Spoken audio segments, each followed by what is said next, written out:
My name is Michael Wallace.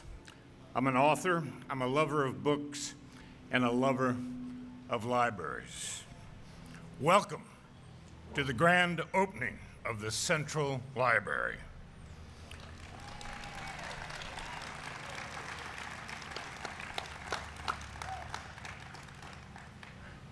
Please stand for the presentation of the colors by Boy Scout Troop 20 and the national anthem sung by the incomparable Mr. Philip Armstrong.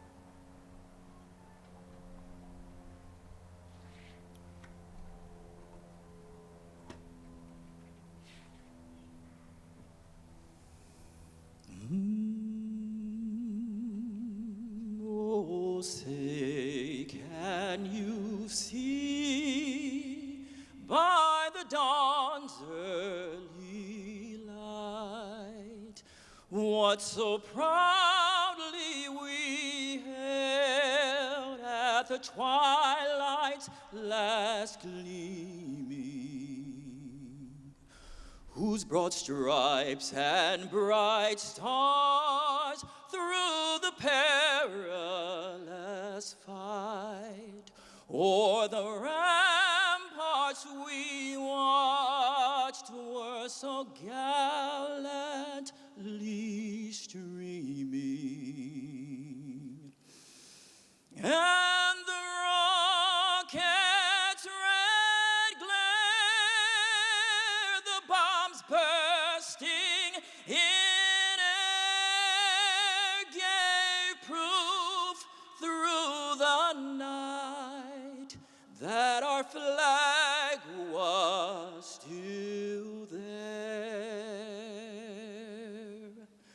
Oh, say, does that star-spangled banner yet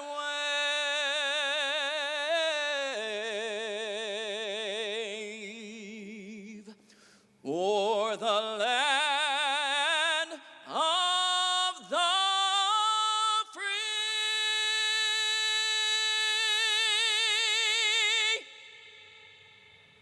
And the home of the brave.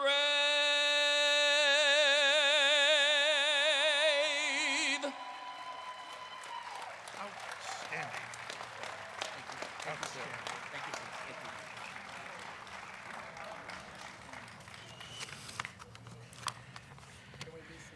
Please be seated.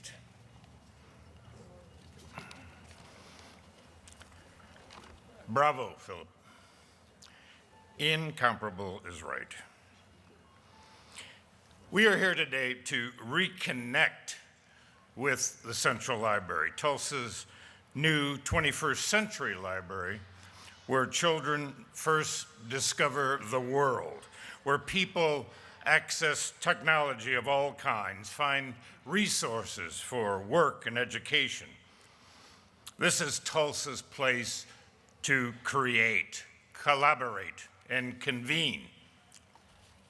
When this building first opened 50 years ago, it was a library of the future and an example for the country of what libraries would look like. During the last several decades, how people utilize libraries has shifted dramatically. Just like the card catalog is a thing of the past, so is the old way of thinking about how people use libraries. This new library will be a showpiece in Tulsa and an example across the country of what libraries will look like and how they function in the new information age. Now, I would like to introduce the man who is leading the Tulsa City County Library into that new information age, Dr. Gary Schaefer.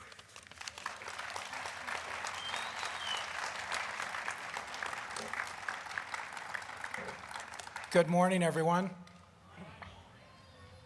This is my energy drink, but it's actually tea to help with the vocal cords. Thankfully, I didn't have to sing the national anthem. Just a few quick facts about libraries. Libraries are used incredibly in this country today. Next time someone says to you, who uses libraries anymore?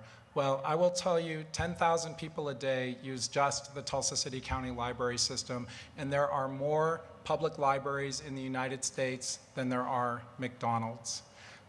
There's a couple of concepts out there. Yes.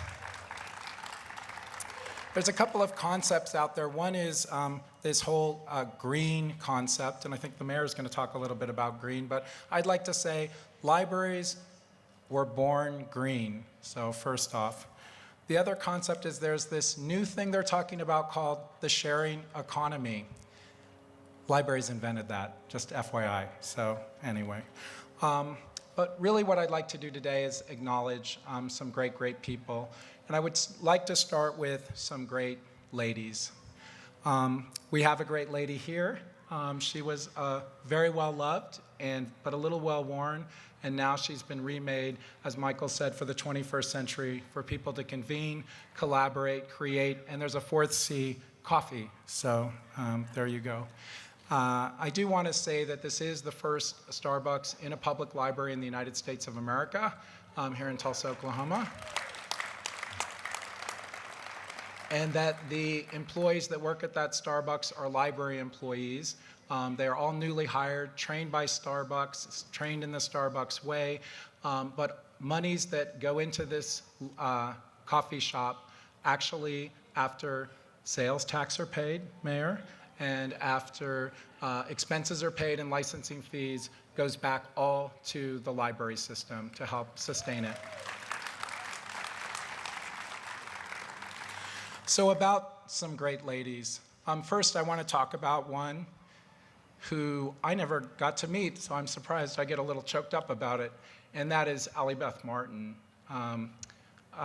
Some of you knew Allie Beth Martin. I want you to know she's a legend. She founded this library system along with some other forward-thinking Tulsans, and she brought things to libraries that had never existed before, concepts that no one had ever used. And in fact, there is a national award given every year at the American Library Association in her honor, each and every year. So I want Tulsa to be proud of that. Another great woman was someone that some of you here knew, and some of you knew her very well. And her name is Pocahontas Gredington. Pocahontas Gredington was the first African-American educator in Tulsa Public Schools. Great for her, but that wasn't enough for her. She also authored 4 textbooks. She was a math genius. She was very involved with the organization that today we know as the Oklahoma Center for Community and Justice, and she was involved nationally. And we actually have some of her family members here with us today, her nephew, Paul Stevens, and her great niece, Patrice Harrison. And I would like to invite them, along with Stacy Schusterman, her mother and she, Lynn and Stacy, the dynamic duo, actually the lead donors to this project from the private sector, and they have named the new Learning and Creativity Center in Pocahontas Gredington's honor. And I would like to invite the family members and Stacy up, and we're going to do a photo if you'll indulge us. Thank you.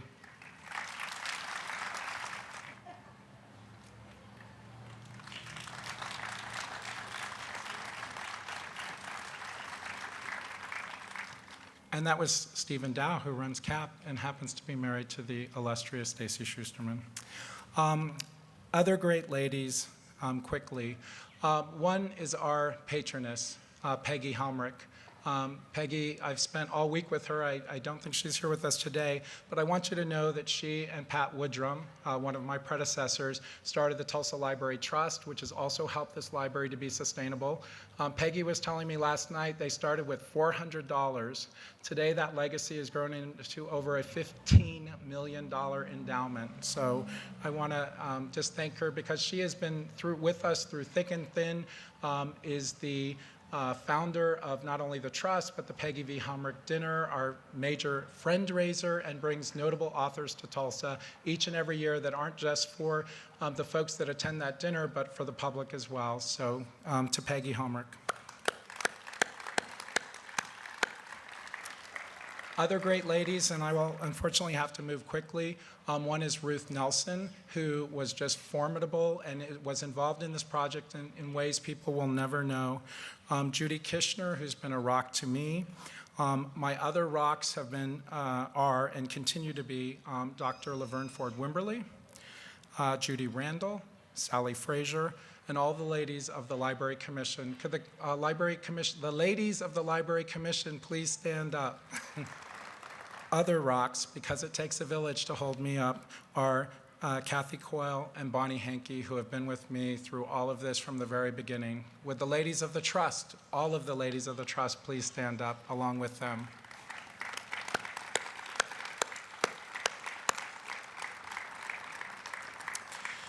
I would also like to acknowledge the people that really make this library system happen, and that is some other ladies, Gail Morris, who is our CFO, Monique Senzi, our Chief Innovation and Technology Officer, and the formidable Kim Johnson, our Chief Operating Officer. If they could all stand, please. Monique, rise. And Shauna McConnell, oh my goodness, Shauna, I'm so sorry. Another formidable woman, Janice Updike Walker, who was our capital campaign coordinator. Janice helped us raise all the money and kept up with Mr. Mayor LaFortune.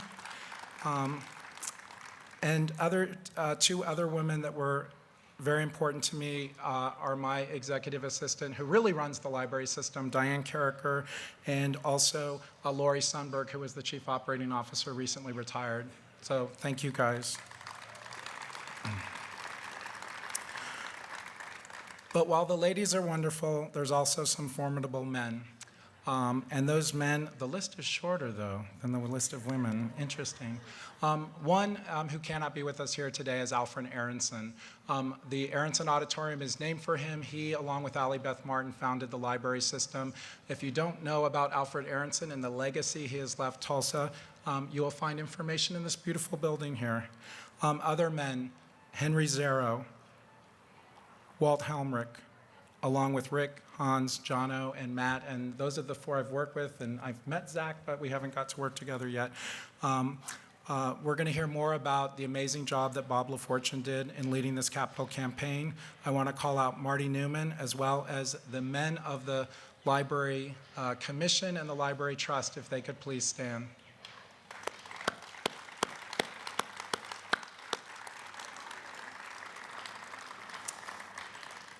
A couple of other men, my colleagues, Mike Leach, who made this project happen, Richard Borsama, who runs our facilities department, and then the central library manager, Buddy Ingalls, who, if is Buddy out here, if those guys could stand up or at least wave to the crowd.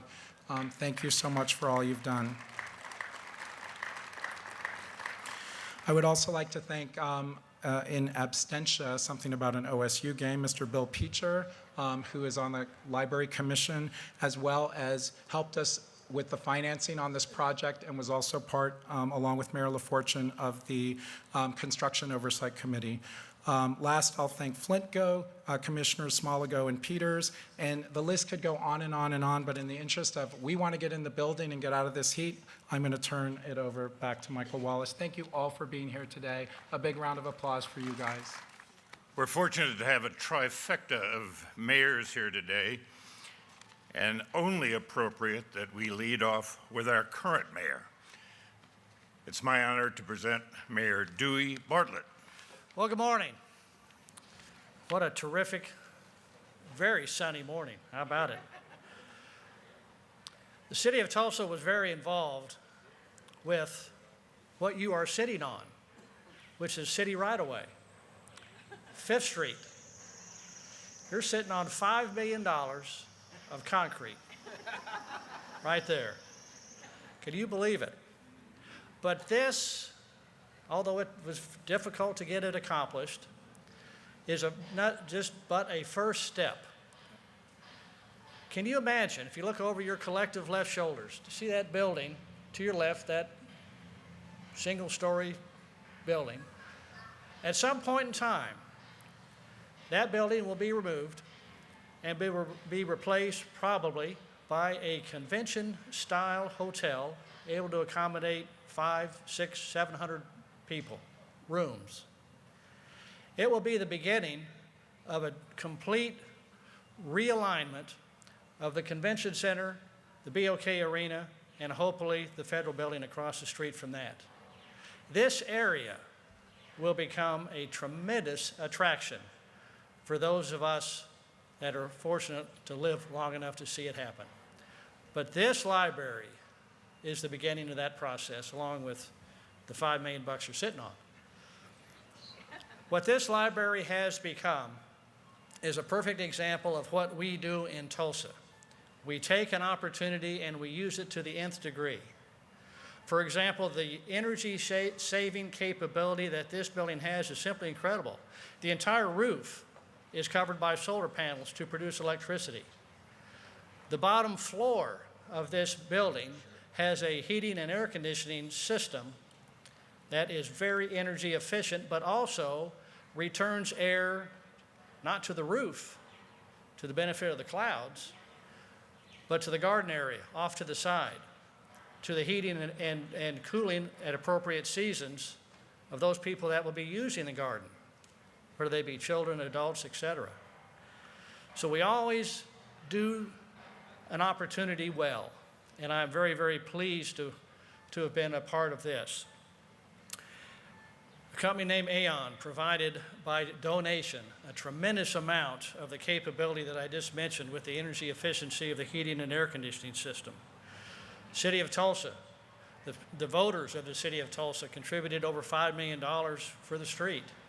The County of Tulsa, INCOG, Aloft Hotel, they contributed about $1 million towards this road.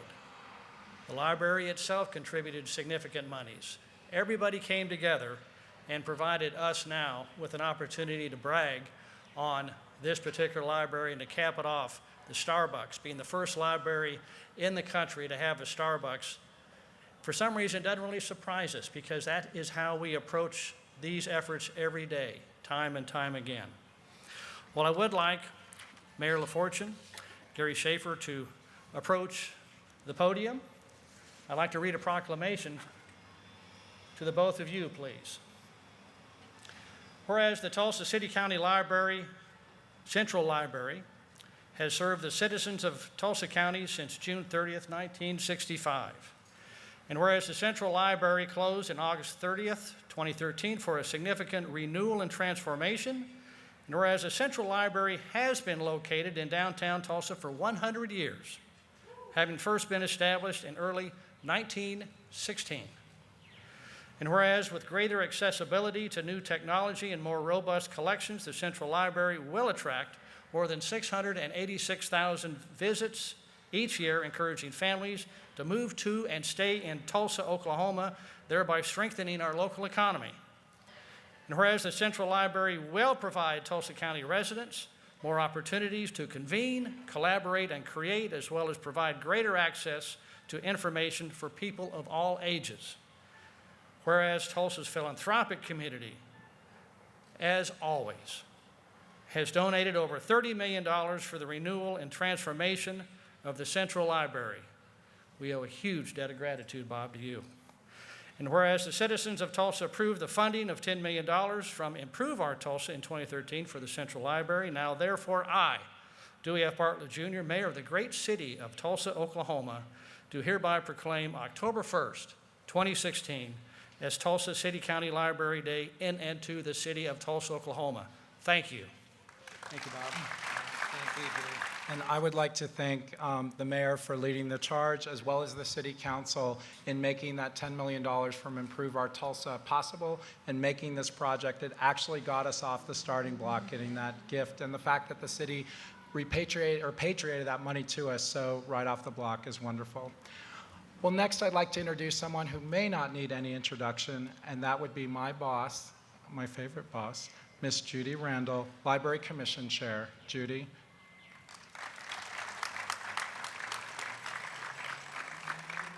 What people don't know is that Judy gets a call maybe every other day. I usually try to give her a day off in between. She worked for years at the Tulsa World. You've read her for years and years and years and may not have even known that. But she knows everything that happens at this library system. And while we'd like to believe that everything just goes peachy keen all the time, sometimes it doesn't. And Judy's been my other rock to support me, and I couldn't have done it without you. So thank you. Thank you, Gary. What an inspiration. And thank all of you for being here. What a great occasion today. We've waited for this and waited and waited. And it's my pleasure and honor to be representing the Tulsa City County Library Commission. Now, sometime back, the commission anticipated this day would come, and we set aside $15 million toward the project. Tulsa voters added their $10 million as part of the Improve Our Tulsa capital projects. I'm sure many of you here today were part of that. But the Library Trust made it a reality with their amazing fundraising efforts, which you have heard about. And you'll hear more in a moment. But where would we be all those years ago if Peggy Helmrich and then director Pat Woodrum had not put their heads together and decided we need a trust to protect our future? Tulsa was one of the first libraries in the country, again, to have a trust. And just look what we have today. I mean, it's fabulous. So for this project, the Library Commission was active in selecting the architects, the general contractors, as well overseeing the budget and construction. So big job. And then we worked with the city and county to open Fifth Street, as Mayor Bartlett was telling you. And it had been closed for decades. So we really would like to thank the city of Tulsa, Tulsa County, the Aloft Tulsa Downtown for assisting in this opening of Fifth Street. And without them, we could not have provided access like we wanted it to our library and parking garage. But there are also several important groups on which we all depend. And first of all, our wonderful library staff. We have the best. They make the library happen with their dedication, their talent, their creativity. And in a little bit, you can go in and see for yourself. Then our legions of volunteers, including my fellow commissioners, members of the Library Trust, members of the Friends of the Library, all of whom are represented here today. But I especially like to recognize a group that is rarely honored, and that is our families. They are the ones who must put up with our absences as we volunteer on behalf of the library. Our beloved early librarian that Gary told you about, Allie Beth Martin, was fond of saying, "Things are happening at the library." And she was right then, and she is still right. And I am sure that she is with us today in spirit to see what is happening here on this plaza. It's filled with people who have donated, all of you, time, talent, and resources to renew this civic jewel. What a jewel it is. And we thank you very, very much. We're now going to hear from a gentleman whose surname is emblazoned in Tulsa history and library history in this city, Mr. Rick Helmrich. Thank you. It's a big honor to be part of this group and to be part of this wonderful day. I'm Rick Helmrich. I represent the Library Trust. As a bit of a background, the Library Trust is proud to provide financial support to select programs and activities of the Tulsa City County Library. Our mission is to increase the Tulsa City County Library's capacity to provide the highest quality programs and services to the citizens for lifelong learning, and we take that to heart. Over the past few years, we have conducted a campaign to raise private funds to support the renovations we see today. I'm really proud to be on this board, and I'm proud of the board. And I'd like, once again, to recognize those members of the Tulsa Trust, the Tulsa Library Trust, and ask them to stand and be recognized. Would you all please stand? I know you've done it before, but hey, let's get some exercise, right?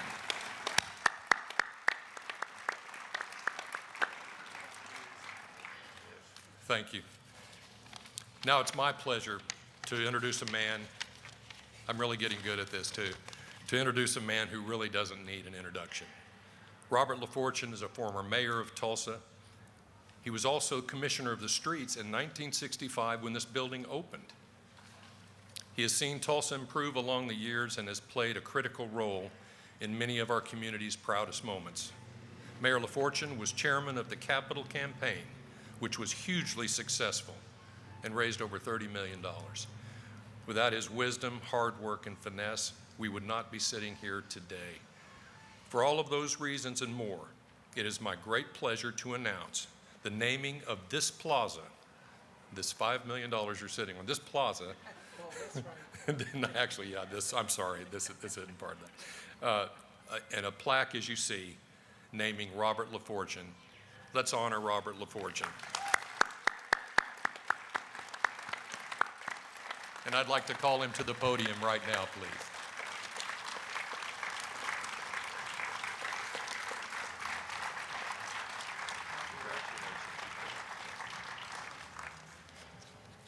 Actually, I'm wearing out Rick Helmrich introducing me, and it's getting shorter every time he does it.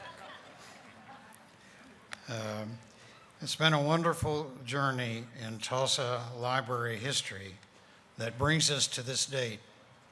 That history began in 1912 with the donation of 800 books from the citizens of Tulsa that served as their public library in the basement of the then Tulsa County Courthouse.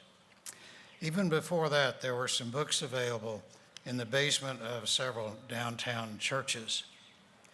A group of forward-looking, thinking women collected those volumes, and in 1912 led to the hiring of the first librarian, Alma Reed McGlynn, who arrived in Tulsa with little fanfare.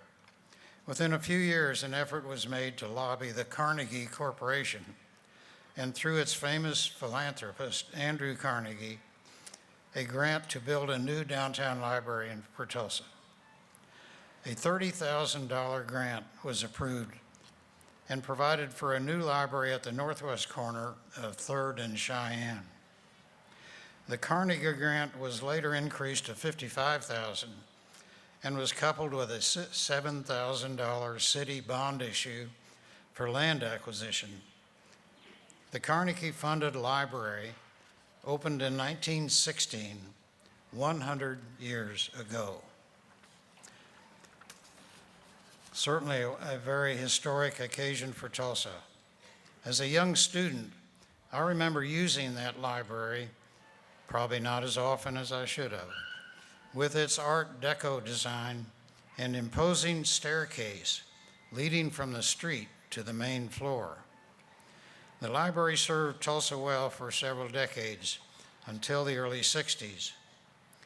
At that time, planning for a new